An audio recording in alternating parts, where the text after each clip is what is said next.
महिला अधिकारों में से एक हैं। आपके दो कविता संग्रह रिसरेक्शन ऑफ विमेन रीबॉर्न, मेरा अपना क्षितिज, माई लाइफ माई होराइजन और हाफ लाइफ प्रकाशित हैं। आपकी एक और पुस्तक टू ग्रेटर हाइट्स सुरक्षा बलों और पुलिस में काम करने वाली महिलाओं के बारे में है जो विभिन्न भूमिकाएं निभा रही हैं। आपको पुलिस मेडल फॉर मेरिटोरियल सर्विस, अंतरिक्ष सुरक्षा पदक और कठिन सेवा पदक सहित कई पुरस्कार प्राप्त हैं। मैम, मंच पर आपका बहुत बहुत स्वागत है। Next we have with us is Samragi Banerjee. A very warm welcome, a Bengali poet, scholar, a screenwriter. She has 8 collections of poetry, 1 of short stories, and a book based on gender discrimination. She has got Filmfare nominations twice for the category of Best Dialogue. Her written films and web series are well admired. Her web series Lajja is the first Indian content on verbal abuse. Samragni has been awarded with the Sahitya Akademi Yuva Puraskar and Shakti Chattopadhyay Samarok Samman. She is an ex-faculty of Bengali language at the American Institute of Indian Studies. A very warm welcome, ma'am. Sarabjit Kaur Sohal. आपका मंच पर अभिनंदन है, आइएगा please और तालियों के साथ मैम को वार्म वेलकम दीजिएगा। सरबजीत कौर सोहल एक प्रसिद्ध पंजाबी कवि और कथाकार हैं। आपके नाम 3 कविता संग्रह, आलोचना पर एक पुस्तक और 7 अनुदित पुस्तकें प्रकाशित हैं। आपके कई शोध पत्र राष्ट्रीय और अंतर्राष्ट्रीय पत्रिकाओं में प्रकाशित हुए हैं। आप राज्यपाल पुरस्कार, T Punjab award, Khalsa college heritage award आदि से सम्मानित हैं और वर्तमान में आप पंजाबी विश्वविद्यालय के पंजाबी विभाग में प्रोफेसर हैं। बहुत बहुत स्वागत है ma'am. Next we have with us miss Sarojini Sahu. आइएगा ma'am. Miss Sarojini Sahu has 13 collections of short stories, 12 novels and a book of essays to her credit. Please put your hands together. Her works have been widely translated into different Indian and foreign languages. Kindle Magazine of Kolkata has enlisted her within the 25 exceptional women of India.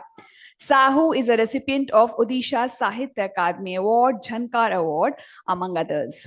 Ma'am बहुत बहुत स्वागत। और अब मैं बुलाना चाहूंगी शाइस्ता अहमद जी को कि वो मंच पर आए। शाइस्ता अहमद एक प्रतिष्ठित कश्मीरी लेखिका, कश्मीरी उच्च शिक्षा की सहायक प्रोफेसर हैं। आपने कश्मीरी में 2 किताबें और एक विनिबंध लिखा है। आप साहित्य अकादमी की कश्मीरी परामर्श मंडल की पूर्व सदस्य हैं और ऑल इंडिया रेडियो की एक स्थापित गायिका हैं। क्या बात है, आपका बहुत बहुत शुक्रिया। Now we have with us Ranu Uniyal ji. A very warm welcome. Please put your hands together as she graces the stage. Ranu Uniyal 10 पुस्तकों की लेखिका और संपादक हैं। आपकी कविताएं, लेख तथा पुस्तक समीक्षाएं प्रतिष्ठित पत्र पत्रिकाओं में समय समय पर प्रकाशित हुई हैं तथा भारत और विदेशों में संकलित की गई हैं। आपकी कुछ उल्लेखनीय कृतियां हैं across the divide, December poems तथा सईदा के घर। आपकी कविताओं का जर्मन, हिंदी, उड़िया, मलयालम, मराठी, स्पेनिश, उर्दू और उज़्बेक भाषाओं में अनुवाद किया गया है। आप यूके के हुल विश्वविद्यालय में कॉमनवेल्थ स्कॉलर रह चुकी हैं। आपका बहुत बहुत स्वागत है। इतना सुंदर पैनल हमारे सामने सज चुका है और सत्र की शुरुआत के लिए आग्रह करना चाहूंगी संजुक्ता मैम से कि kindly you begin the session and the duration for the whole session is 1 hour 30 minutes. So accordingly we can allocate time और अगर हम सब टाइम का सम्मान करेंगे तो सेशन को हम टाइम पे खत्म कर पाएंगे। Yes yes ma'am. So please put your hands together as the chair walks up to the podium.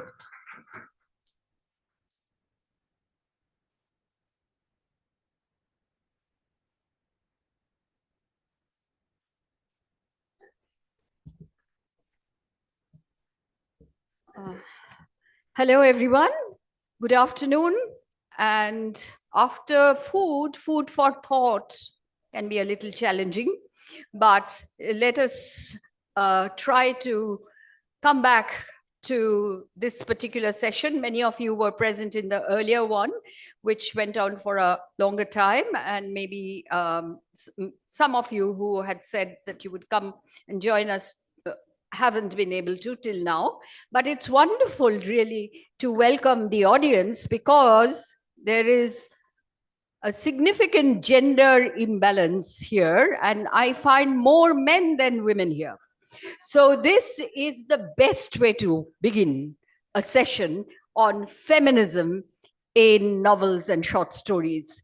And with more men, I'm sure all the speakers would be able to really reach all of you in terms of all the challenges and all the perceptions and perspectives that will be shared with all of you, in terms of not only a general idea about feminism in novels, but all, as you noticed, all these wonderful panel, all of them are writers. And so I'm sure all of them will share their own work and tell us about their experiences and experiments with feminism in their own writings. Now, of course, as you know, there is always this perception that men write about flowers, like we know about William Wordsworth, that is daffodils, and women write about cauliflowers. Yes, which in other words suggests that women are into those micro spaces of the home. The one compulsory room in a home is a kitchen. The other one, of course, is essential, but the kitchen is something which is the domain of the woman, which is considered to be the place which one cannot take away from a woman. And a woman would consider herself to be insulted if the man said that I will take over the kitchen and you just relax in front of the television. This is the stereotype. This is what we have been seeing through generations and centuries. Now, the British feminist writer Virginia Woolf had stated there was a crucial precondition if women were able to write what they were thinking about. And that was to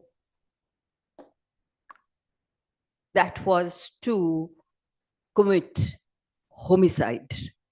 That is, they had to murder the angel in the house.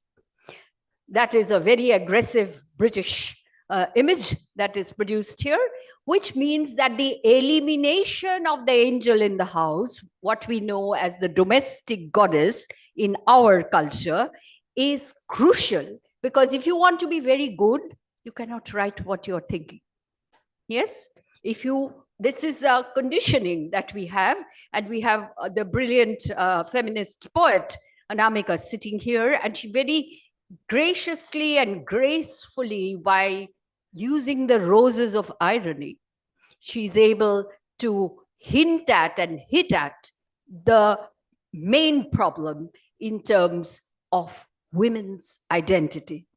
So I will go back in time a little. Ironically, since the name, notice the name, Unava Lakshmi Bai, a Telugu writer, is said to have stormed out of a large literary meeting in the 40s with the remark, in 1,000 years of Andhra literary history, couldn't you find even a single woman? She's asking. When Malayali writer Madhavi Kutty wrote on lesbianism, she was severely criticized. When a male writer wrote on the same topic, he was applauded. Mridula Garg, Hindi writer, as you know, was arrested on charges of obscenity for 2 pages in her novel Chit Cobra in 1979. And Nasira Sharma, Hindi, who wrote in Hindi, lost her job at the Jawaharlal Nehru University for her book on Iran and was hounded by fundamentalists. Now, among women authors writing about women in the 19th century, Tarabai Shinde was the foremost. She wrote attacking the male-dominated social system and the caste system. Her book, Stree Purush Tulana, published in 1882, is acknowledged as the first feminist book in India. Now, what is feminism? It is essentially the belief in social, economic, and political equality of the sexes. Although largely originating in the West, feminism is manifested worldwide and is represented by various institutions committed to activity on behalf of women's rights and interests. Feminism in literature is a critical approach that advocates for gender equality and women's rights. It examines how literature reflects challenges or shapes gender roles and societal norms. So, what does feminism in literature do? What is it that is exclusive to feminism? It promotes diverse perspectives in order to deconstruct traditional narratives that marginalize or silence women. It challenges patriarchal structures, and it highlights issues of representation, identity, and patriarchy. Feminist writers transition from the guarded tongue to the unguarded tongue. And here I have to also point out that ours is not merely a feminist novel session, it is also called Asmita. Now, Asmita is a Sanskrit word. I'm sure there are huge Sanskrit scholars here. It implies etymologically Asmi, I am, and Ta is the state or condition. And I would like to elaborate this and state, I think, therefore I am. Not I cook, therefore I am. Yes? My identity is my thinking mind, not my recipes. Yes? So feminism gestures towards liberation from patriarchal control. Who is the challenger or probably the enemy of feminism? Not men at all. Men are also trapped within that one concept of patriarchy. Today, we are going to talk about feminism. Next time, if we find time, I will show you how men are oppressed in patriarchy as well, from the moment when they're asked to not cry and be a man.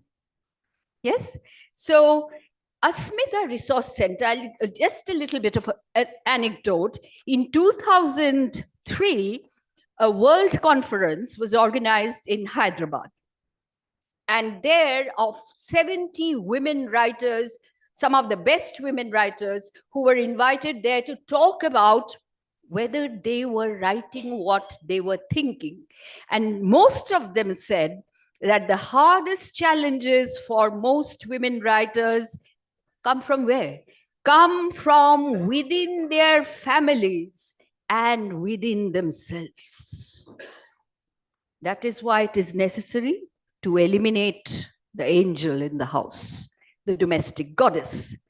And there, in course of that particular conference, the Tamil writer Hampirai said that her wrist was broken by her former husband for daring to write a poem about their divorce.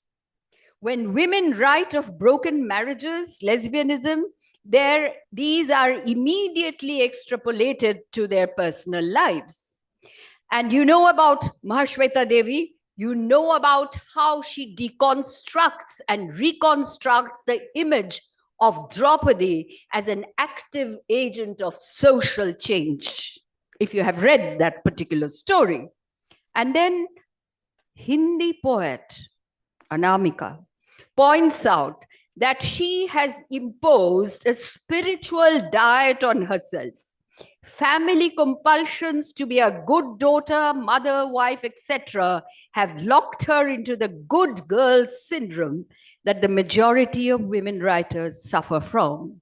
I will conclude by, I know you will never read my short stories. I have 2 books, but I'm tempted to share with you 2 short paragraphs from 2 of my short stories. One is called Blood Ties. And just 2 paragraphs just to show you what I was experimenting with. Here we find in this short stories, Blood Ties, marriage at 75 to a 71-year-old man. Outraged Sumita fumed as she told her husband Tanmay I always told your mother was weird. But this is classic chi-chi. What will the children and all the friends and neighbors say? I'll never meet her again, though you perhaps will put on that sickening, all-forgiving smirk and go ambling up to her.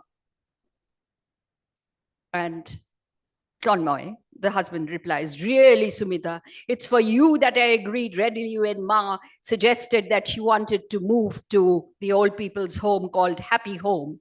She has been quite happy there, you'll agree.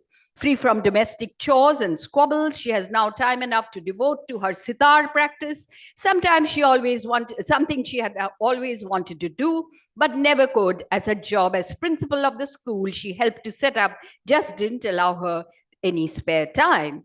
If she has found someone at this age, why on earth should you interfere? And the grandchildren, all around the 20s, they are the ones who are talking about it also. They rush to their friends with the story of their grandmother making big time news. Their friends reasoned and joked, and this is what young people are saying. They are both financially independent, that is the man and the woman. Plus, they fall within the dangerous bracket of pseudo-seculars, effects of globalization. This happens in the West, of course, but here, and we were thinking of advising our parents to send our grandparents to the old people's facilities that have cropped up all over the city, citing the example of your grandmother, of course. So this is what goes on there. No wonder these homes are becoming increasingly popular with old people who have money. They are voluntarily opting to live in these facilities. Maybe that's why my father said he'd prefer to move to one of the facilities than stay at home. Okay, I will just stop here. And another story. This is from my second volume of short stories. It's called It Begins at Home. I'll just read 2 short sections. The young girl, Mimi, is talking to her mother. Mimi now said quietly what she had imagined she would not be able to tell anyone in the whole world. She told her mother, Papa forced himself on me last night, Mama. He wouldn't let go. He tortured me throughout the night. He beat me as I struggled. It was useless. He was so strong, like an animal, a beast. He grunted, screamed, moaned. I wish I could have videoed it all. Even now, I can't believe it really happened, Mama. And she goes on and says, Mama, shouldn't we report what Papa did to me to the police? At school in our gender sensitization class, ma'am told us all children can get the help of the law if they have been abused. What Papa did to me is known as rape, isn't it, Mama? It is a criminal offense, ma'am told us. Also, ma'am had warned that the abuser can be just anyone, even family members, father, mother, uncle, friends, grandparents, sometimes women too. The law is the same for everyone. The mother then said, Mimi, these unfortunate incidents happen often in many families. Yours is not a unique case. I had an uncle who visited us often. He always made it a point to hug me to his chest. My mother has asked me to stay away when he came. As I stayed away, this uncle's visits became infrequent. In fact, our family rarely met him since then. Ignore Mimi, just ignore what happened. You will forget it soon. Your father will not repeat what he did on Sunday night. He has promised me. After all, you know, he's a good man. He's respected by so many people because of his professional achievements. All that will be destroyed. He will be ruined if this incident is made public. After all, as I said, such incidents happen within many, many families. These are never revealed, never discussed, never reported. The family is a sacred space, dear Mimi.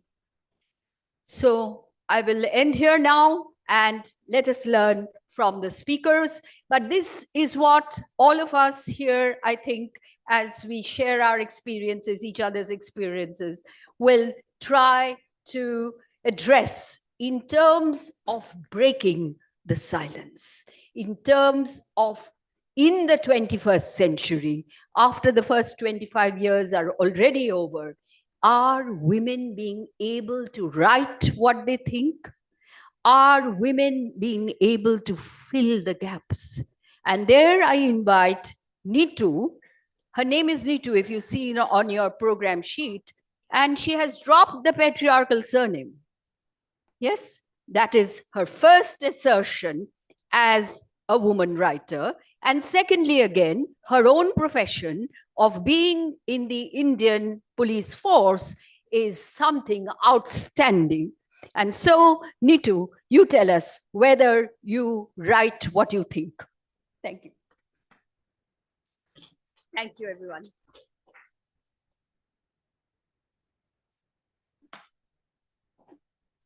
A very good evening. And thank you to Sahitya Academy for having me here today. And thank you to ma'am for her viewpoints that we just heard about. Just before the session, as we were talking, she did mention something very extraordinary, which could be thought of as ordinary, and yet it strikes you, where she says that, let's try and find out whether we write what we think. And if it's not there already in a domain, let's talk about it. And that is what started my personal journey to this. When we talk about feminism and we talk about the feminist soul, what are we really talking about? Is it really against the patriarchy of the society that we see? Is it really against the men, as ma'am just mentioned? Is it against just the gender? Or is it just a talk of equality? An equality to what extent? An equality where do we get to upset the so-called social order? And the social order, what is it that the social order that we are looking at? As a personal experience, when we first joined the armed forces, as was mentioned, I was one of the first ones to join. The point then, and the point even now today, is not that we want to do a job that is masculine in nature. We are there because we are needed. We are there because we bring something else to the table. We are there because we bring an empathy to the table. We also bring something else to the table, and that is being able to understand a social fabric that has been ripped apart because of a conflict. While we talk about centuries of conflict, and we talk about centuries of how people have been able to kill each other, let's be honest and be able to say that yes, most of those wars were the men wars. Those were the wars that were brought about by men on other men. Whether we talk about the situation that the world is facing today, or should we bring something else to the table? Should we talk about empathy? Should we talk about concern? Should we talk about things that are more than just plain conflict? Can we bring something else that is able to bring back the world from the brink of disaster? Can we do that? As women, can we bring out the feminine in the man who's able to recognize that there is something more to humanity than just plain aggression? When we talk about man as the hunter-gatherer, we've forgotten about women as the gatherer. We've forgotten about women as the nurturer. Even history has made us an invisible woman. If we talk about the paintings that we see in the cave paintings, there we assume that these were the ones which were made by the men. How are we assuming it to be so? Why are we not thinking that these paintings could have been made by the women? And then when we look very closely, that is when we think that yes, that is a possibility. That is because as women, we've been come to a place which is an invisible place. An invisible woman because the history was written by the man. It is his story. It isn't her story. It isn't our story. It is just his story. And his story, which does not take into consideration the 50% of the people that are still there. And yet, when we look at women who are there, who are trying to put in a better world, are we able to look at women who, beyond cooking, are able to do it? And it's not just cooking that is supposed to be the target. I'm sure most of us have seen the movie Mrs., where we've come across our own problems and our own issues. However, the nurturing must continue. And as has been pointed out a number of times, that we are very short. So I'll just have a small this thing. This is one of my own poems, which says, you must know. You must know. I don't want you to complete me or heal me. You are not the missing part of a puzzle, which is me. I want you to know that I was complete before you came along. Irregular pieces maybe, but complete nonetheless. You bring that extra sparkle to life, which already had colors. You make the day brighter and the horizons a little sharper. I love being with you, for it brings a spring to my step, and it makes me a happier version of me. Let's be together for the radiant smiles and affection of two people, and not to compete with each other. And two women who then start life again. There are people who have had their own struggles, who have their own wishes, who then want to come back and then bring up a complete society, a completeness within themselves.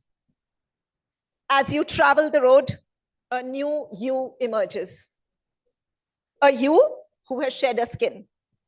So might be soft and pink, or you withered with the sun and bunked by the rain.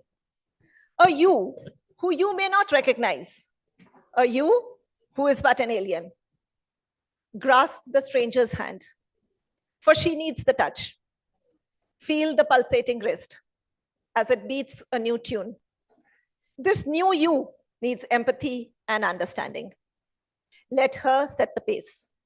Allow her small decisions. Her wounds are hers to heal, and so are her bruises. This new you is a little unsure, a little unsteady, but her gaze is unflinching. And she's sure to find a foot sooner or later. But that's for her to decide, sooner or later. As for now, just be with her. So as I come to an end to what I had to say, there's just one thing that can bring about a better world, whether it is in conflict areas or it is in any other sphere of society. Just us as in you and me together, as in you and me together, who can change the world, who can bring about a better world. And with just two words, Yashaswini Bhav. Thank you so much. Thank you, Neetu. This was brilliant, concise, and proved again that you belong to the Indian Army, that you know when to finish and when to begin. So the next presenter here is Shamraggi Bhattacharjee Bandyopadhyay. I will not make a cast crack. So Shamraggi Bandyopadhyay, who belongs to my part of the country. That is, she's also from Kolkata, and she will share her impressions about feminism, and she will also share her own work with us. Thank you, Shamraggi. Thank you, Shamjuktadi. Thank you, Sahitya Academy, for inviting me to this National Festival of Letters. And thank you, Neetuji, for your wonderful presentation. And this is a very special day, as one of my professors is also sitting here, Shayantonda. Today, I've chosen not to really talk about my own work, but I've actually chosen to talk about the how feminism has affected or has entered the Indian short stories and novels. But since, Shamjuktadi pointed it right, that it is Asmita, and probably it also, it is about what we write and what we think. So just to be precise, I am presently doing my research on linguistic abuse and gender. So that is how I think I perform my share of feminism. And in screenwriting also, I'm constantly trying to bring feminist perspectives into popular media. I have few films and web series. And as far as my poetry is concerned, I think I generally keep it safe from any ism, and whatever I feel like I write. So yeah, that is my share of writing and thinking. So feminism in Indian novels and short stories, I've written something. I was reading thoroughly and I've written something. I think I'll keep it short in around 10 to 11 minutes, Shangjukta. Probably not less than that, but 10 to 11 minutes, I'll absolutely finish it. Hopefully, yeah, thank you. Although I haven't worked in army, but hopefully I'll not take more. So today is 11th of March, and on 8th of March, it was the International Women's Day. This year, the theme was for all girls and women, rights, equality, and empowerment. So even in 2025, this needs to be the theme, right? But feminism in Indian novels or short stories, thankfully, is not that late. The topic is extremely vast, and so it will not be a justice if I want to cover the whole of it. But neither can I leave the temptation of trying to cover at least few texts which I admire personally. But mostly, I would definitely want to focus on Bengali literature, as that is my mother tongue and as I represent Bengal. Pita rakshati komare bharta rakshati yovane rakshanti stavire putra nastri swatantriya marhati. The father guards her during virginity, the husband guards her in youth, the son guards her in old age, the woman is never fit for independence. This is a verse from Manusmriti, and this helps to set the tone of the matrix in which the voice of feminism will later come as a blow. To start with, if we look at our Mahakavyas, both Ramayana and Mahabharata are male-centric kavyas, where women are important, but they often lack agency. The women characters of our Mahakavyas become extremely important because using them, new narratives have been woven to create a counter-narrative or often a subversion. The character Sita becomes a tool for subversion almost all over India. Kuruthali Naidar Sita Betrayed, the novella, although did not talk about the character of Ramayana, but uses the name Sita to portray a woman who is uprooted due to partition and migration. She, Sita Mirchandani, gets involved in many relationships, but could not find the solace she was searching for. The relationships often symbolizes the root, the very desh which she was searching. Sita was searching herself. Isn't it same with the Sita of Ramayana? Even though not told vividly, it still remains suggestive that Sita had her own quest. In Bangla, Nobonita Debshen has written Sita Theke Shuru and Mollika Sengupta has written Sitayon. Both the text talks from the point of view of Sita. Just like in Oriya literature, Pratibha Roy writes Jaggosheni and writes from the point of view of Draupadi. In this text, Sitas and Draupadis are more human, flawed, and layered. Set in Bangla, Mahashita Devi has a short story named Draupadi, which Shangjukta was also referring, set in the Nakshal period where Draupadi belongs to a marginal community but fights for her rights. In this story too, just the same has been used. One of my most favorite texts is by a Telugu poet and a writer, Lalita Kumari, popularly known as Volga. Volga has written a book named The Liberation of Sita or Vimukti. And this book seems fascinating to me because it not only deals with Sita, but it also deals with other characters whom Sita meets and builds a strength of sisterhood. In this novella, Sita is now abandoned and stays with her sons. Every day the kids roam around and goes here and there. For bringing them back, Sita needs to visit different places. And by doing that, Sita starts meeting different women. She meets Urmila, Renuka, Ahulla, and most interestingly, Shurpanakha. Shurpanakha, the demon of Ramayana, the demon whose nose was cut down by Rama because Shurpanakha dared to propose him. It was almost what we call today a witch hunting, maybe. What do we expect? We expect Shurpanakha must be very sad, living somewhere alone with a deformed face.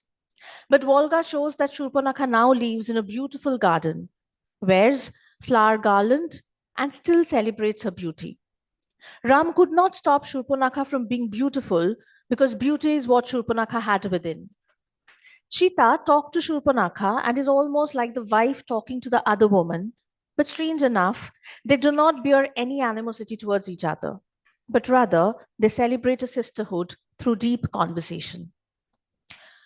Sita showed her concern for Shurpanakha, which was real, and Shurpanakha too treated Sita with grace.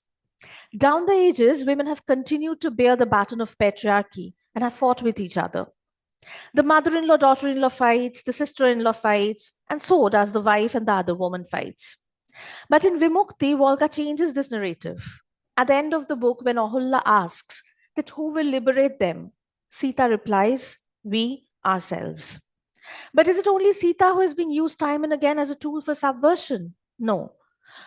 For a change, Shurpanakha has been brought back too. Shagota Dasgupta, a Bengali poet, writes her first novel, Shurpanakha, which got published this year, where not only did she celebrate Shurpanakha, but finally made Shurpanakha take a revenge against Ram. Just like Kurutalin Haider, Dina Mehta's book, The Other Woman and the Other Stories, deals with two characters, Ram and Sita, where they are common people, where they are not characters of the Mahakavya. And in the story, Sita fights against Ram's infidelity. So feminism in Indian literature is extremely powerful yet subtle. And probably because of that, R.K. Gupta thought that Indian literature mostly celebrated creative feminism rather than critical feminism. Here, I would want to differ because Indian narratives had the power of being creative yet critical.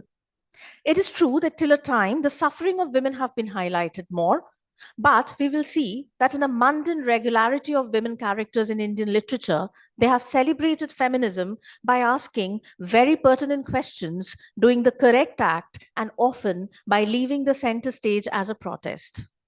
Mrinal of Strirpatro by Rabindranath leaves the house and writes a letter and signs off by stating her name Mrinal instead of a status in the Shongshar, which is only the major bow. She also writes Tomader Choron Tolashraya Chinno Mrinal, which means breaking the shackles of the shelter that you have provided me at your feet. In the story Bodnam, Shodamini, in spite of being the wife of the inspector, took the responsibility of Anil, who was fighting against the government or the British Raj. Shodamini's act might look like a creative feminism, but to me it is extremely critical, as Shodamini here is exercising her own choice and thus agency. Many of Rabindranath's women characters, both in novels and short stories, have always been vocal about their needs and desires.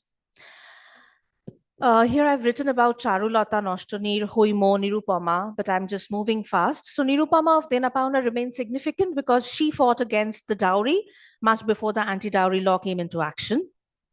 I've talked about Binodini and Mohenjo's love. I've talked about Sharotchandra's Krishnakantir reel, where Rohini, being a widow, became mad in love for a married man, Gobindulal. To me, these are also part of feminism because here the women has exercised their own choice and their own agency. Rabindranath's Damini of Choturango has been an all-time favorite of mine. In Choturango, Damini says this to Shochish. আমাকে তোমাদের ভালো লাগিবে বলিয়া নিজের ইচ্ছায় তোমাদের মধ্যে আমি আসি নাই আমাকে তোমাদের ভালো লাগিতেছে না বলিয়া তোমাদের ইচ্ছায় আমি নড়িব না which means I've not come here because some of you will like me and so just because some of you are not liking me I will not leave either. Throughout Choturango, Damini has been an important, layered, empowered female voice, which also becomes one of the most prominent female voice of Rabindranath. If we want to look into Bonkim, we will find Aisha of Durgesh Nandini falling in love with Joyshingho, in spite of Joyshingho being of a different religion. So here also comes intersectionality, which is one of the prominent themes of feminism today. It is no more gender alone. Caste, class, race, religion becomes important along with gender. Like in Bishbrikho, orphan widow Kundonandini wanted to have it all, just like the Shukhu of our Shukhudukhur Golpo from Thakumar Jhuli, who has been criticized just for wanting a good dress and a big piece of fish, and because she is Shukhu, as in happy, she becomes the villain. Through children's literature, patriarchy travels within us, and so writers need to play a vital role to counter that. Nabanita Debchen wrote Rupkathar Golpo, keeping girl child with all the agency and at the center. Now, to go back to the adult literature, one of the important voices for feminism in Bengali literature is definitely Michael Madhusudan Dotto. His Birangona is a collection of letters which have all the female voices writing letters like Promila, Tara, Shurpanakha, Shita, and Chitrangada. Tara writes a letter to Shom stating that she desires him, knowing that he's the disciple of her husband. Interestingly, Birangona was dedicated to Bidyasagar, who changed the scenario of women's education and widow remarriage. We can't really forget Zaida from Bishad Sindhu by Mir Musharraf Hussain, who fought for her rights. We also definitely remember Tara Shanku's Kushum in Putul Nacher Itikotha and Boshanto in Kobi. Manik Bandopadhyay's Podda Nodir Machi, which otherwise focuses on the river and the hilsa, but we also see how Kopila, who was the sister-in-law of Kuber, actually runs away from her home with Kuber just because of love. So as I was telling, love remains an important motive or tool to create subversion and to practice agencies. We were talking about intersectionality. And so just like Mahashweta Devi dealt with women from marginal community, Taslima Nasreen and Selina Hussain and many others dealt with women from minority religious community. Taslima's Lodja, Utol Hawa, Shario Blouse, Dikhondito, and on the other hand, Selina Hussein's novel, Podo Shabdo, like many of her other writings, dealt with a Muslim woman, Nasima, who after divorce falls in love with Sabir and starts to live together. Of course, we cannot forget Begum Ruqayya Sultana's Dream, an utopic feminist text which creates a parallel world of fantasy. From Moitreyi Devi to Rabia Khatun, from Sharno Kumari, Shoilobala Ghoshjaya, Jyotirmoyi Devi, Amodini Devi, Prashannamoyi Devi to Suchitra Bhattacharya, the legacy continued. Kamla Das once said that earlier there was a norm that women will only write about God and domestic bliss. And in their writing, body and physicality will be ignored. Of course, women writing broke that myth. We definitely celebrate Ismat Chughai's uninhibited voice, Anita Mehta's celebration of women's physicality. In Konkani literature, Jayanti Nayak, in her story Garjan, presents a village woman fighting male authoritarianism with considerable firmness and success. Here, Jayanti almost joins the line with Mahashweta.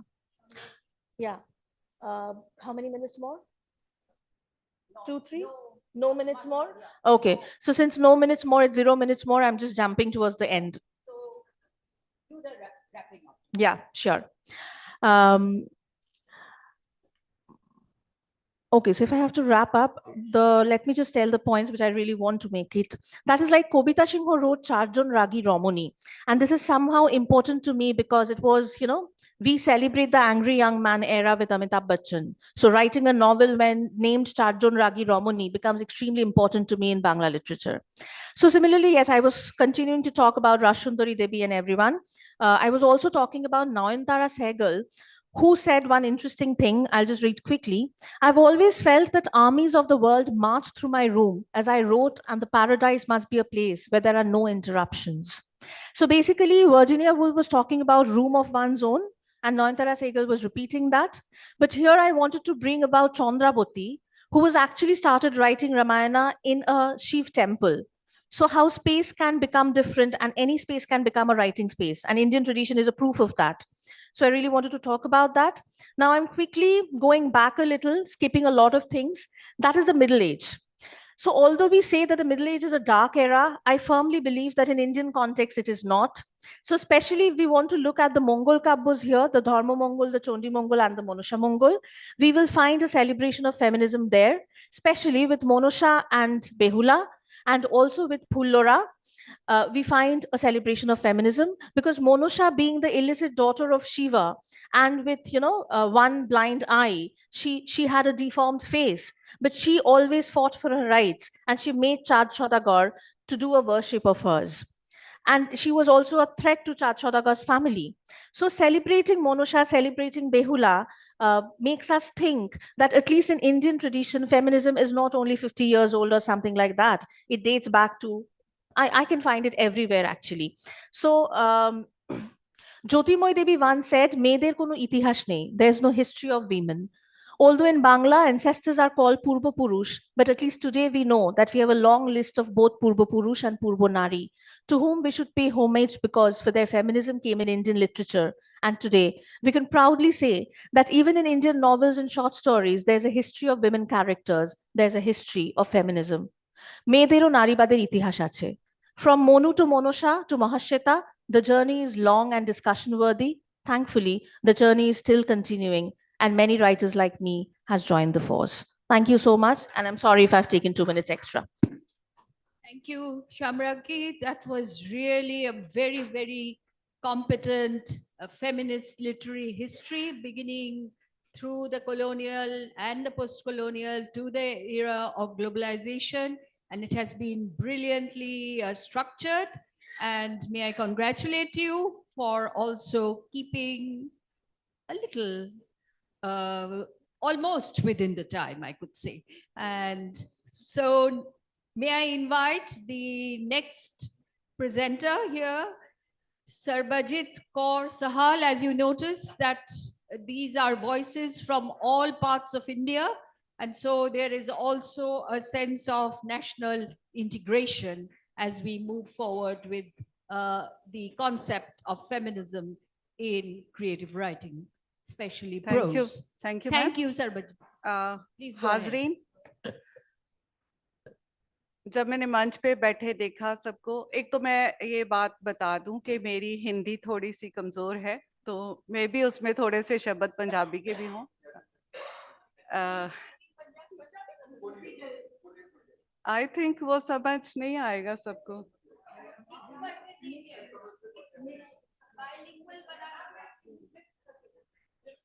Okay, तो सबसे पहली बात जो मुझे समझ में आई है कि डाइस पे सभी नारियां बैठी हैं, और मुझे ये लगता है कि जब भी नारी विमर्श पे या नारी चिंतन पे या नारीवाद पे कोई बात होती है तो वो ये सोच लिया जाता है कि ये नारी का विषय है, नारी चिंतन का विषय है, तो नारी ही इसके बारे में ज्यादा बात कर सकती है।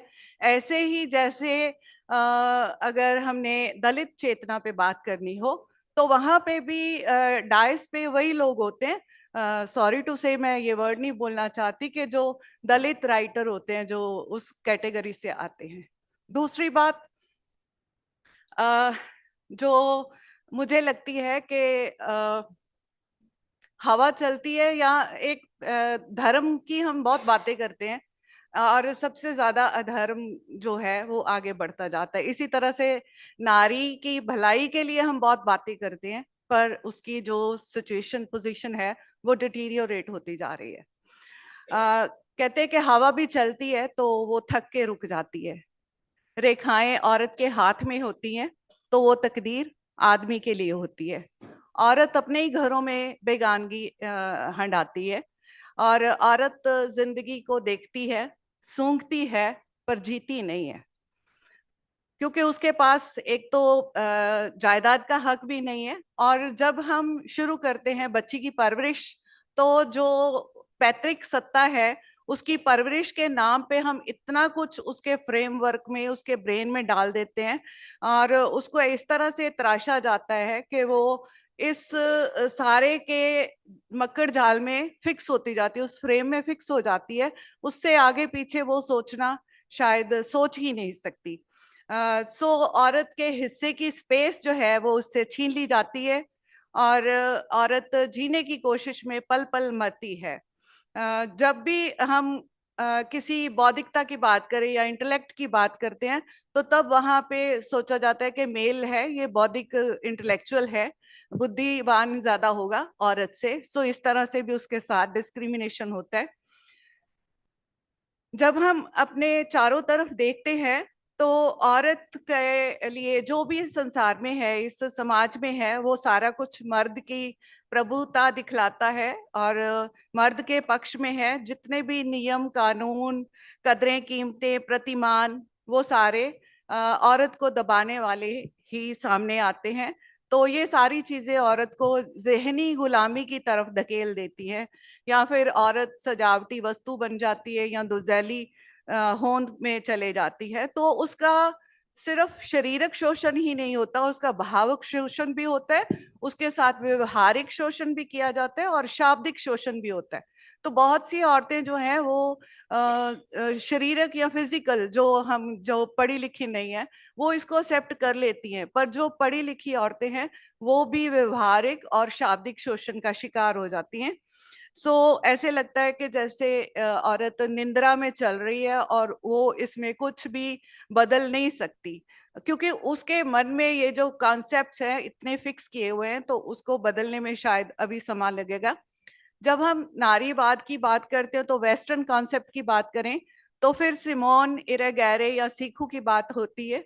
और जब हम अपना ऐतिहासिक जो है दृष्टि से देखते हैं तो महात्मा बुद्ध ने जब औरत को संघ में शामिल करने के लिए सोचा था, तो जब अम्बरपाली या अमरपाली थी उसको संघ में शामिल होने के लिए ज्यादा तो नहीं तैयार थे।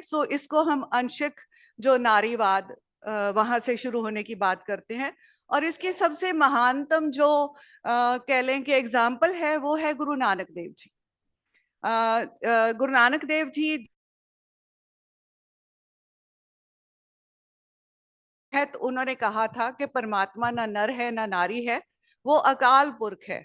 यानी कि जो पुरख है वो शक्ति भी है, इंटेलिजेंस भी है, और उसमें नर भी है और नारी भी है, यानी शक्ति और इंटेलिजेंस दोनों है।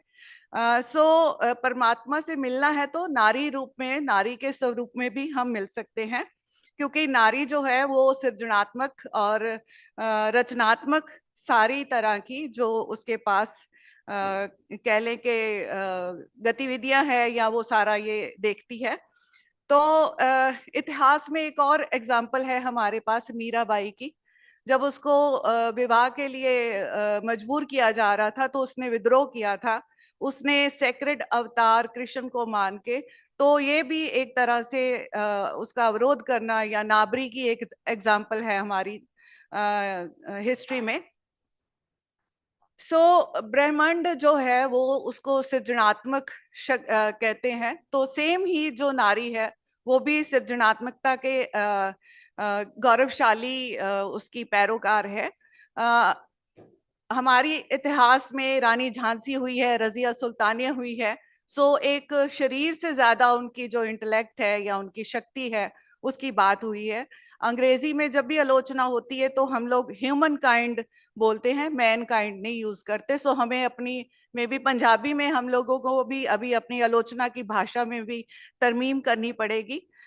जब हम भारतीय दर्शन की बात करते हैं, सांख्य शास्त्र की, तो उसमें भी जिक्र आता है कि जो प्राचीनतम आर्य के समय पे था, ऋग्वेद बाद में आया। तो सांख्य शास्त्र के अनुसार जो प्रकृति है वो सुप्रीम है, सृष्टि की रचयिता प्रकृति वो सुप्रीम है। तो सृष्टि के तीनों गुण जो हैं, रजो तमो सतो, वो प्रकृति के ही गुण हैं। और तब उस समय नारी को सर्वशक्तिमान बताया गया था, और उसमें पुरुष जो था वो बिल्कुल अकर्ता था, निगुना था, कमजोर था। परंतु जब आर्यंस की आमद हुई तो वेदांत तक पहुंचते पहुंचते फिर जो प्रभुता मर्द की है वो आ गई हमारे सामने। अगर हम मैथोलॉजी की बात करें तो उसमें भी हमें नारी को दैवी शक्ति के रूप में देखा है हमने। चंडी और दुर्गा जो करेक्टर्स हैं वो, और इसमें भी मर्द तब अकर्ता माना जाता था और नारी फुली एम्पावर्ड। नारी का ये बिंब जो है वो हमारी मिथ कथाएं में भी मिलता है और भारतीय चेतन में भी ये इसका स्वरूप देखने को आता है। तो जब आर्यंस आए तो फिर पितर सत्ता आहिस्ता आहिस्ता आ गई और नारी को बागिन, पैर की जूती, गुत्त हेठा मत, इस तरह से। हमने इस समय तक जो आदि आबादी है, दुनिया की आदि आबादी को हमने जो कह ले के डेवलप नहीं होने दिया पूर्ण तौर पे। और जिस समाज में औरत पूर्ण तौर पे डेवलप नहीं है वो समाज या आगे उसकी ग्रोथ का आप अंदाजा लगा सकते हैं। तो एक ही मंदिर में देखिए कितनी त्रासदी है कि एक ही मंदिर में देवी है, अंदर देवी को पूजा जाता है, और वहां ही है देवदासी की प्रथा रही है हमारे पास, जिसका कितना शारीरिक शोषण हुआ करता था।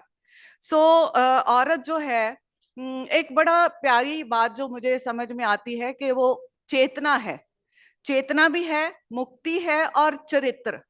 तो ये तीन चीजें हैं जिसमें से हमने मुक्ति को भी साइड पे कर दिया, और चेतना जो आत्मबोध है वो उसका अपना पर्सनल है, सार्वजनिक वस्तु नहीं है। तो जो करेक्टर है या चरित्र है वो सार्वजनिक है। तो उसको अगर हम मलिन कर दें, किसी औरत के करेक्टर के बारे में उसको दूषित कर दें, तो देखने में फिर यही समझ आती है कि ये बड़ा आसान सा काम है। तो हमने ज्ञानवंती, बोधवंती, आत्मवंती, ब्रह्मवंती की जगह पे शीलवंती या लजावंती को ही प्रेफरेंस दे दी। जो औरत है उसकी हमने चेतना और मुक्ति को साइड पे कर दिया।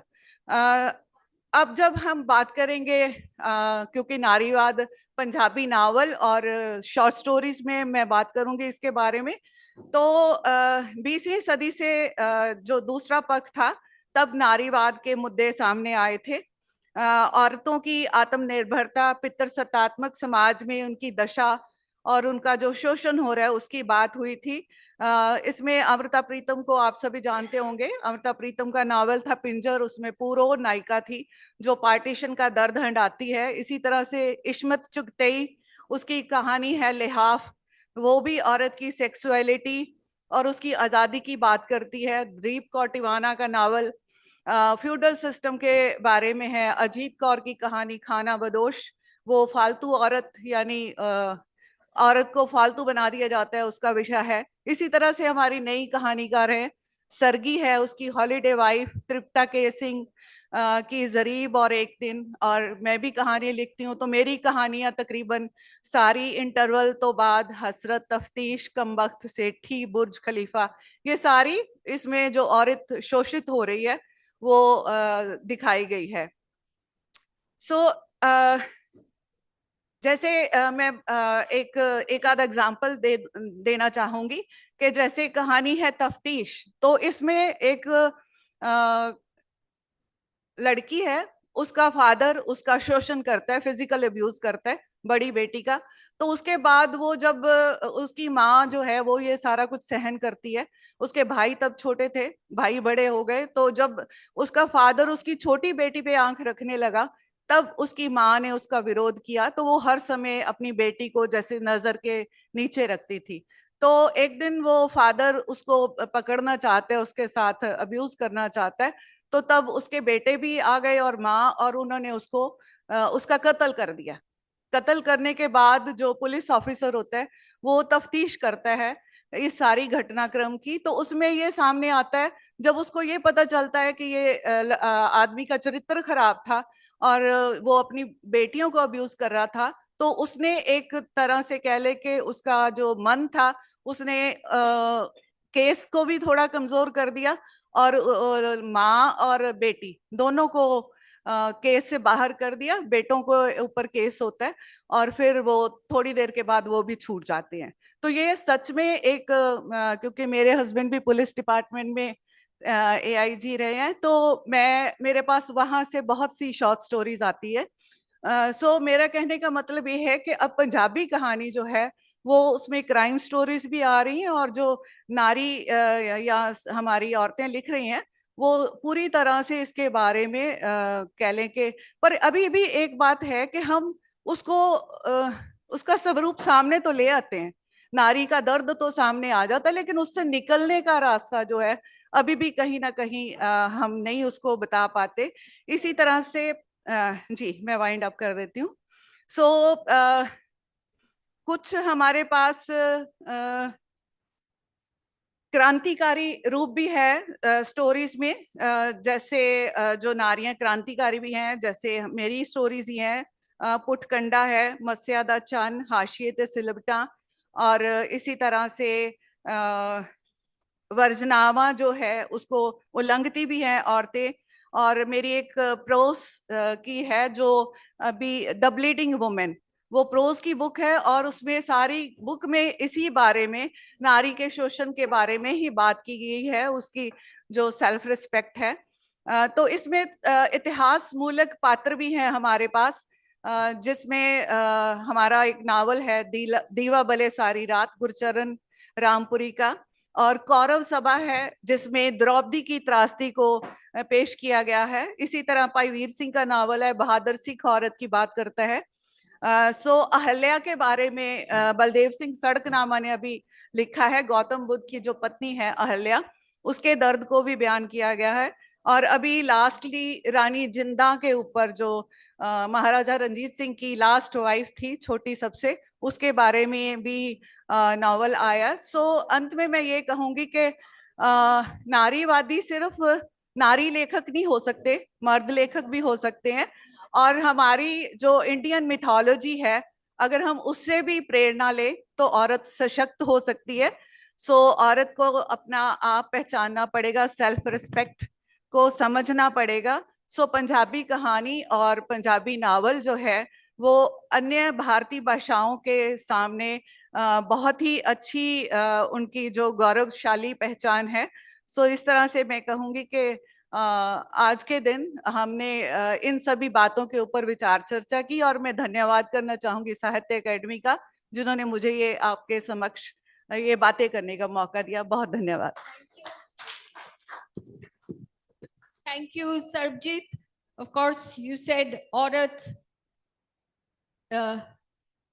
जिनके कोशिश है जिनके कोशिश में पल पल मरती है, and also it reminded me of मैं चुप रहूंगी, that film, but we have moved much beyond that. And so may I invite Sarojini Sahu, because though this is a fascinating session and we have these powerful speakers, but time, yes, is not waiting for us at all. And though we also belong to a country of from time to timelessness, but in this session, it is all about time. Yes. So the next speaker is Sarojini Sahu, a very well-known, well-respected feminist writer. Dignitaries on the dais and friends, namaskar. Being a writer, I think I am more a feminist. And being a feminist, I think I am more a writer. That is my opinion. And as we have no time, so Yeah, all of us have watches and we are watching. So, Asmita, feminism in Indian literature, novels and short stories. Feminism is a fight for women's equality and fight against type of practical violence. Literally, feminism focused on the politics of female authorship, depiction of plight of women. In Indian society, women have always viewed are inferior, underprivileged. Really, it is a very awful shame. Feminism in India is a movement that seeks to establish and protect the right of women. It aims to achieve gender equality, which includes equal access of education, health, and every right to lead a sound life. In India, the status of women writers are more critical. The patriarchal society in literature is hugely men-dominated. The role of women is often inspired rather than to create. They are labeled as women writers and are still considered oddities and labeled for their difference and status as an other. Virginia Woolf said that in order for a woman to be a writer, she needs a room of her own with a door and a lock and financial security. That sounds pretty good, but is it really practicable for a female writer to lock the door for writing? They have their families, their children, their household responsibilities, which always ring to pull out of that state of muse-inspired thought. The male writers are supposed to abandon everything in search of inspiration, to lock their doors from their family and to owe any woman other than his family to create divine inspired art. But has any woman enjoyed this right in our South Asian perspective? The first wave feminism in India began with anti-colonial reform movement. Tarabhai Shinde was an associate of Savitribai Phule, has written Stree Purush Tulana, a comparison between men and women. It's a pamphlet. Shinde was a writer who protested against the patriarchy and caste system. The pamphlet was originally written and published in Marathi in 1882.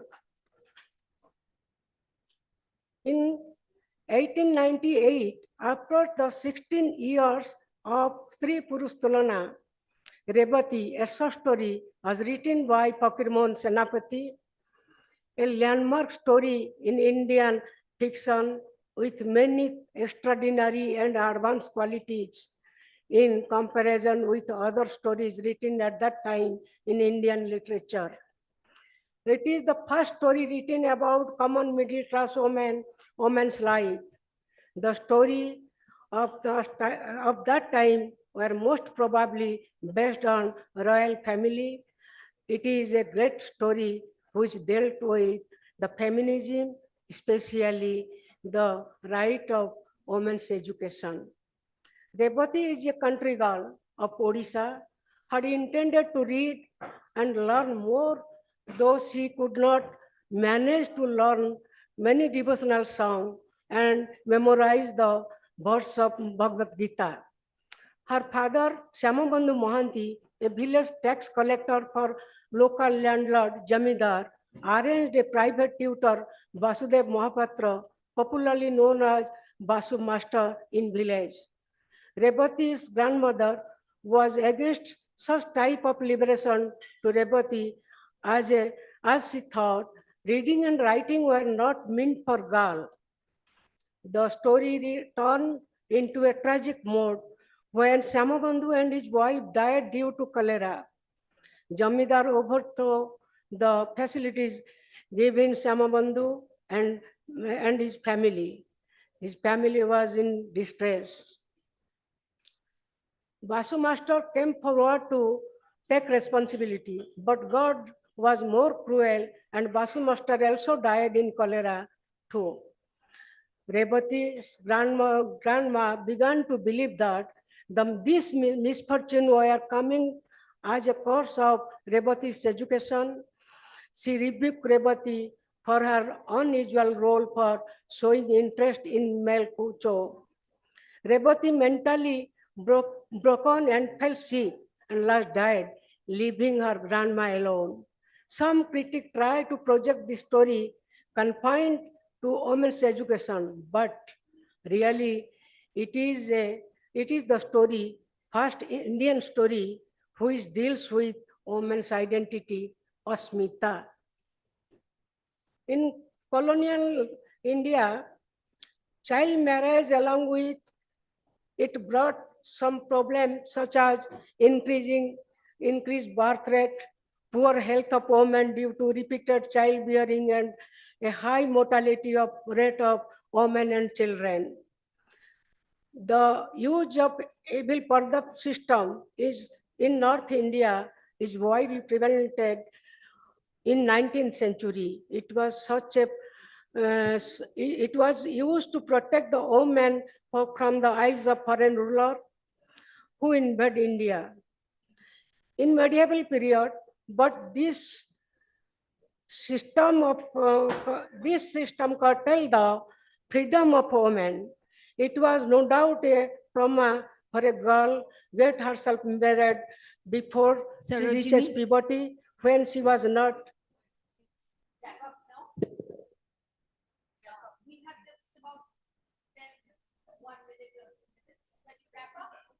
Why? Oh, just 3 minutes. Ismat Chugtai in 1911, Amrita Pritam in 1919, Krishna Sobati in 1925, Anita Desai in 1937, Shashi Deshpande in 1938 were the prominent personalities in Indian literature who were born in colonial India and used to write post-colonial days. Ismat Chugtai at her best when she wrote about the ordinary people, especially women. The better part of the writing shows a deep and abiding preoccupation with women issue, particularly their cultural status and their merit role in Indian society. By understanding women's struggle against the oppressive institution of the time. 3 minutes, madam, please. Chugtai narrated in her fiction an understanding of female psyche that is unique. Chugtai's most famous Urdu story, Lipa the Quilt, included her stories collection, The Quilt and Other Stories. When it was first published, she had to defend herself before the Imperial Crown Court in India because the story deals with a lesbian encounter with a janana in traditional Muslim household. Another story, well, the beautiful young bride is forbidden by the Hindu traditional family to remove her veil and he is forced to disobey her husband. Chuktai's story Jare offers insightful glances in rebel of a female mind over the patriarchal society. Another French-speaking writer, Amrita Pritam, also deals with politics of female sexuality and gender identity in her writing with an immediate Yes. political context. The Please. female characters. I think you have to finish now. Okay.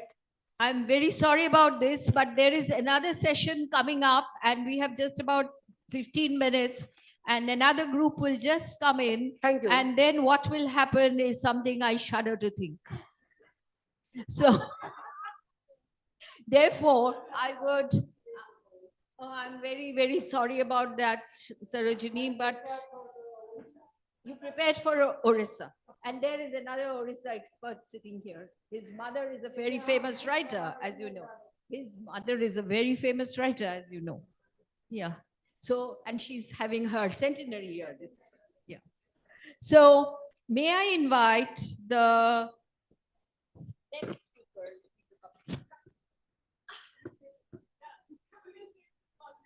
Yeah. So, Shaista Ahmed, the next speaker. And by now, he has also learned what time is all about in life. Yes. And so, मेरी तरफ से सबको आदाब. Basically मैं कश्मीर से belong करती हूँ. मेरे लिए अच्छा होता अगर मैं कश्मीरी में बात कर पाती, मगर नहीं कर सकती हूँ क्योंकि सब लोग समझ नहीं पाएंगे जी. बेसिकली फेमिनिज्म के बारे में यहाँ बहुत कुछ बोला गया. मुझे नहीं लगता कि कुछ और भी अब ऐड करने की जरूरत है. मैं एक चीज बताऊंगी कि हमारे जो मेल राइटर्स हैं, इतनी ऊंचाई पे आना है मेल राइटर्स को कि वो फेमिनिज्म को उस ऊंचाई पे लेके जाएं. क्योंकि एक्सप्रेस तो वो फीमेल को ही हर टाइम करते हैं. वो अफसाना हो, वो नॉवेल हो, वो राइटिंग्स हो, किसी भी फॉर्म में एक्सप्रेस हमेशा फीमेल होती है, लेकिन वो सप्रेस होके एक्सप्रेस होती है. उसके लिए एक कलेजा चाहिए, एक बड़प्पन चाहिए. आप सब जानते होंगे हमारे कश्मीर के एक सूफी बुजुर्ग रहे हैं शेख नूरदीन नूरानी रहमतुल्लाह अलैह.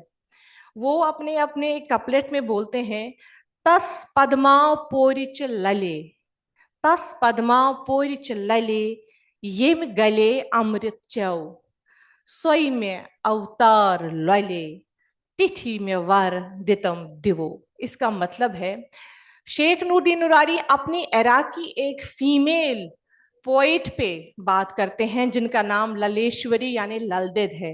आप सब बखूबी वाकिफ होंगे क्योंकि आप सब लिटरेचर से वाबस्ता हैं. तो वो ये अल्लाह से दुआ मांगते हैं कि जो वो पद्मापुर की ललदेद है उसने अमृत पिया है, घूंट घूंट भर के अमृत पिया है, और जो उनके अफसाफ हैं, ए मेरे अल्लाह वही अफसाफ आप मुझ में दे दे. एक मेल सूफी पोएट जिनके कलाम को हम कश्मीरी कुरान कहते हैं, एक बड़े दर्जे का आलिम, एक रिसर्च स्कॉलर, अपनी शायरी में एक औरत की तारीफ करता है. मतलब वो औरत के दर्जे को समझ गया है. क्या हम अदब में औरत के बगैर बात कर सकते हैं? नहीं कर सकते, क्योंकि अदब क्या है, लिटरेचर क्या है, वो हमारा इर्द गिर्द का माहौल है, और हमारे इर्द गिर्द के माहौल में सिर्फ औरत है। औरत के बिना हमारी दुनिया मुकम्मल है। मैं समझती हूँ टाइम हैज चेंज इसलिए हुआ है, मैं आपके सामने खड़ी हूँ और मेरे साथ मेरे हस्बैंड आए हुए हैं जो कि मुझे शूट भी कर रहे हैं। He is a renowned urologist of Kashmir valley, he is a great kidney transplant surgeon. I need a great round of applause for giving me this support, from bringing me here and coming with me. This is feminism. What is feminism? This is the empowerment of women, isn't it? हम हमेशा गलत चीजों में क्यों बोलेंगे?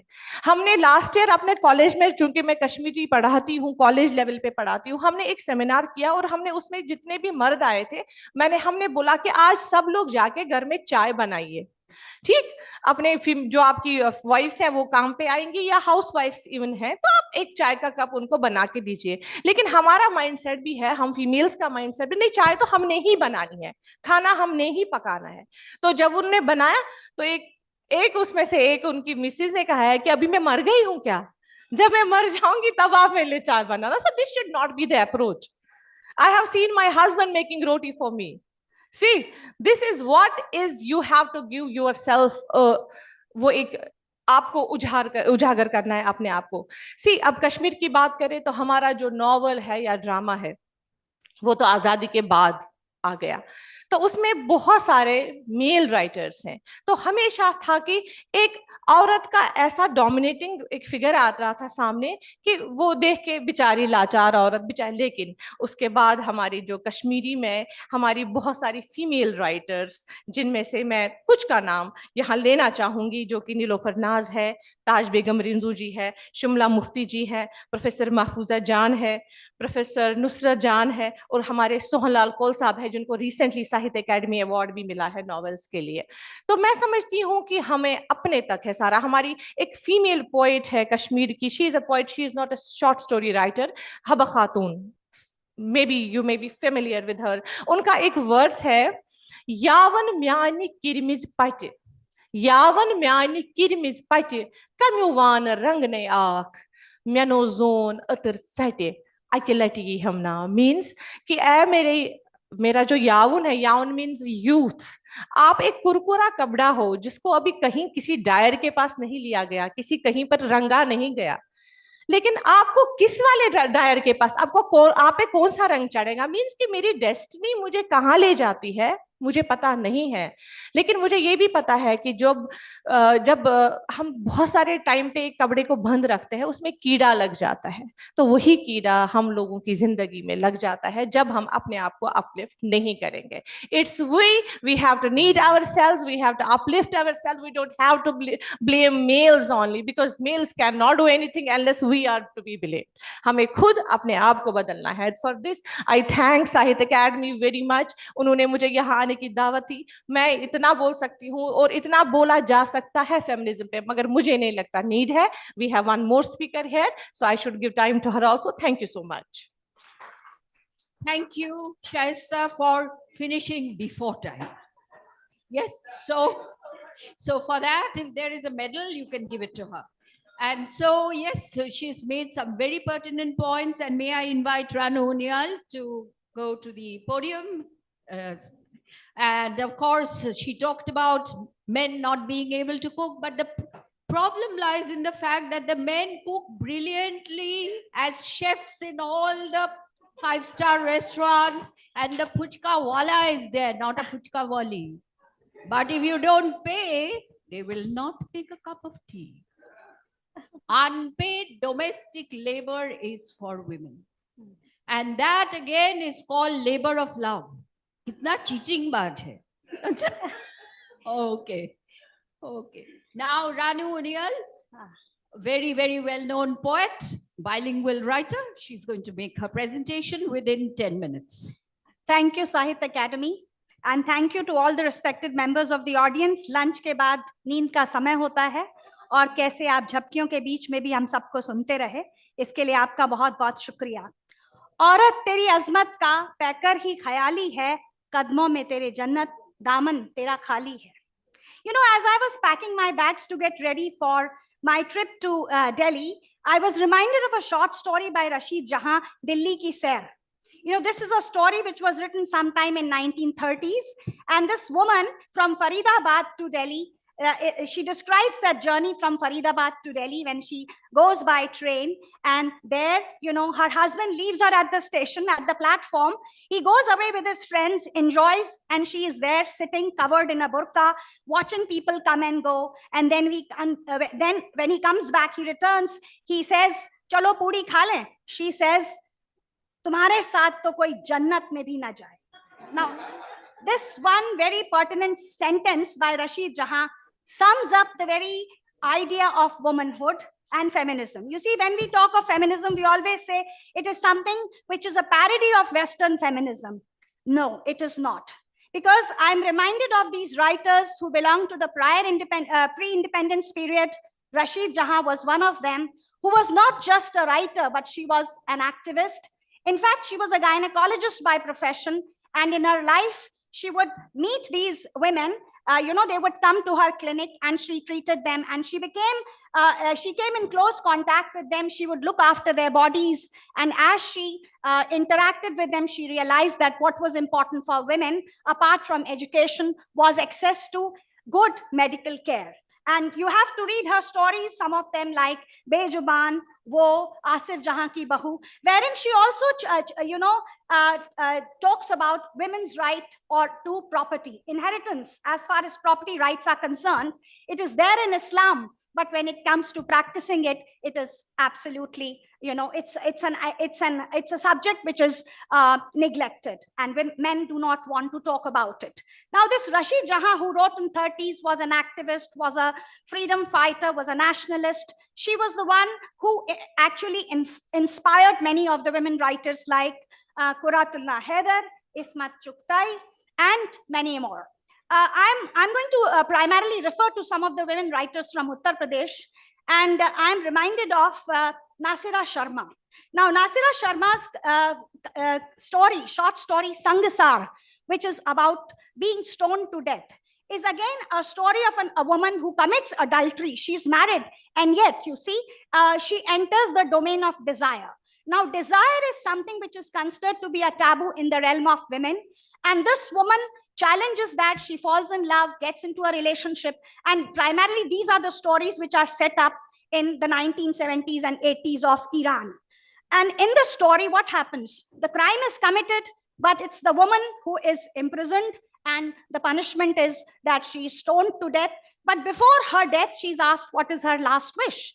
She says, "Ek baar fir us jannat ka maza lene ko mil jaye." That, and then she laughs. Actually, she's unafraid and she laughs. And that laughter itself, I would always say, I tell my students that laughter is always in the domain of men. तो क्यों ना हम औरतें भी चकल्लस करें, थोड़ा हंस लें, थोड़ा मुस्कुरा लें, चुप क्यों रहें और चुप सी क्यों रहें?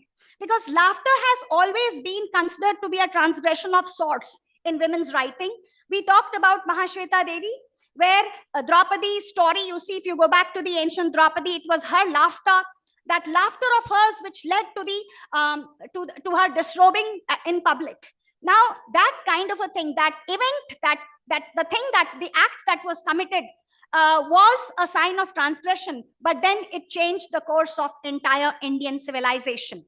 So that story has been rewritten by Mahashweta Devi, wherein Draupadi, the tribal woman, refuses to cover herself once she has been raped. And she says, and the men have to shy away from her gaze. And then we have Asifa's story, Sangasar, where that laughter becomes a prominent aspect of her personality. Even before being put to death, she does not cry. She's unashamed, unafraid. And then she learns to speak. You see, as women, our bodies are very vulnerable. We are considered to be fragile. We are considered frail and often talked of as being fairy-like figures. Now, what is it that we want to talk of in the name of feminism? Feminism is not just seeking, it's not just about responsibilities. It is about rights. It is about equality and not discrimination. A power that gives us the perception to understand that we are all human. A passion that helps us to pick up our pen and speak without fear, and walk without fear and instill that fearlessness in our children, our young women who still have an undulating road to travel, hills to climb, and seas to cross. Therefore, women's writing, and when we talk of women's Asmita, insertion and invasion must give way to inclusion and independence. Now here, I would like to talk about one woman writer, and that is another writer from Lucknow, Deepak Kumar, a very self-effacing, gentle woman. And the type of feminism that she talks of, her stories have an uncanny timbre. They shake you with their energy. Who are these women that we encounter in the stories of Deepak Sharma? She has more than 20 books to her credit, but let me tell you, she has never been on any public platform. But she's widely read, widely appreciated, and widely published. Now, Deepak Sharma's stories are miniature stories, minutiae, details, but the experience is large, variegated, and small becomes meaningful in the stories of Deepak Sharma. And you know, in an interesting conversation that she had with me, she says that each woman of mine has a special quality. And you know, she is good at something. She leads an uneventful life. She's not there in the public domain, but she's inclined towards what will give her self-respect. You know, if she cooks well for the family, but she's also has a passion, like she's good at writing. One of her woman characters good at drawing. Someone loves to paint. You know, they know how to, create a space for themselves and spread her wings. Something creative in her. She has an individual in her kind of feminism that she talks of Asmita. Even when they are not loud, even when they are oppressed, even when they are beaten up, they are cast aside, they are abused, there is self-fulfillment, because her space is a space that belongs entirely to her. She keeps that space for herself. And that is the remarkable quality of resilience in the short stories of Deepak Sharma. Mendki is an example wherein this woman, she was very good at weaving carpets.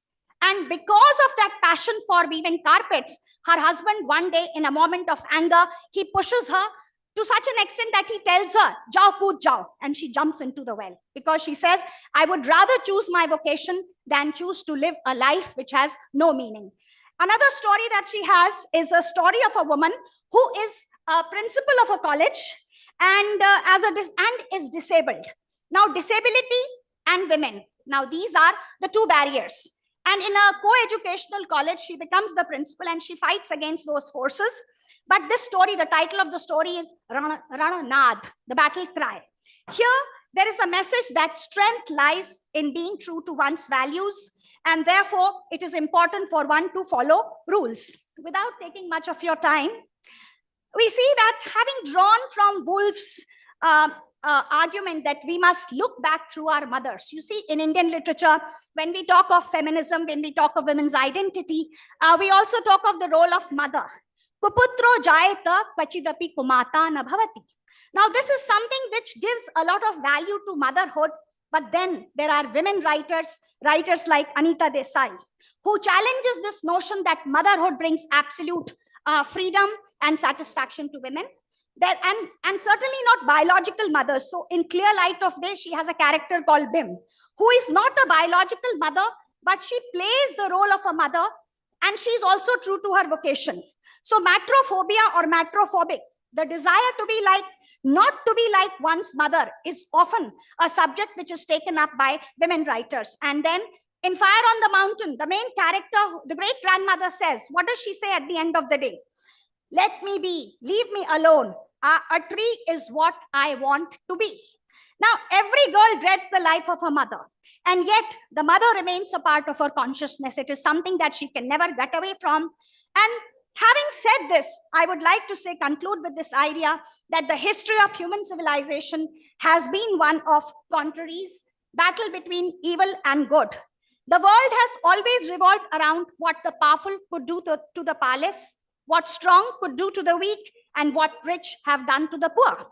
Now, the divide between the haves and the have-nots has led to social, economic, cultural, and political movements.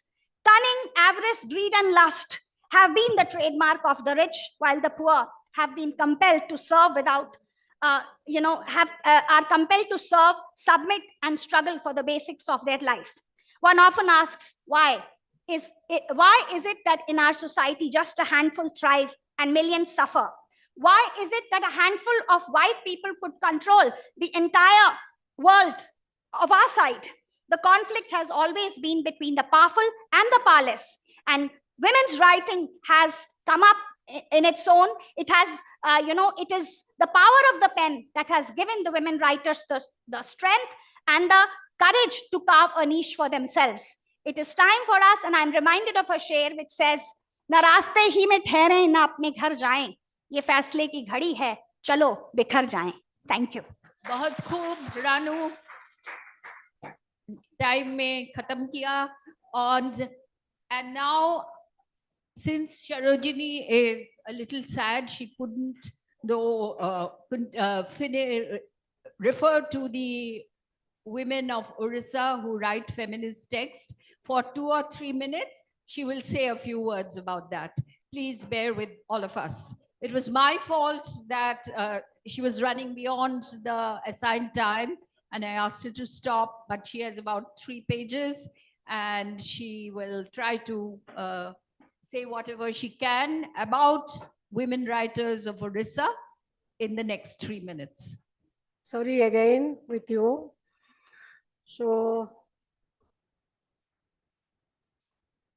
to whom I say sorry? To myself. Okay. तो क्या बोलना चाहूँगी? मैं बड़ा controversial writer हूँ, उड़ीसा के नहीं, पूरा इंडिया की, क्योंकि मेरा एक स्टोरी था रेप. वो स्टोरी में कोई रेप कुछ नहीं हुआ.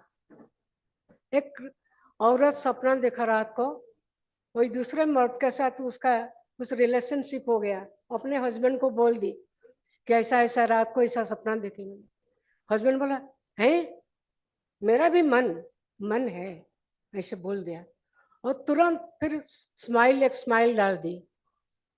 ये स्टोरी में कुछ नहीं था. उसके हस्बैंड ले गया उसको कोई वही आदमी के पास, कुछ बहाना बना के, फिर वहां से वो घुमा के लाया, दिन भर का जितना कामकाज की, और फिर वो जब सोने गई, उसके हस्बैंड उसके ऊपर हाथ डाल दी. तो तब उसने बोला, आई एम वेरी टायर्ड. सो उसने बोला, तब आज भेंट हो गया तुम्हारे सपनों के वो आदमी के साथ. उसे लगा अभी उसको कोई रेप किया, मेंटली रेप. लेकिन अभी तक ओडिशा में ये एक कंट्रोवर्शियल स्टोरी है. My novel the dark about Gambhiri Ghar, it is also very controversial one, because I never think what people say. I always think what I want to say. So thank you all.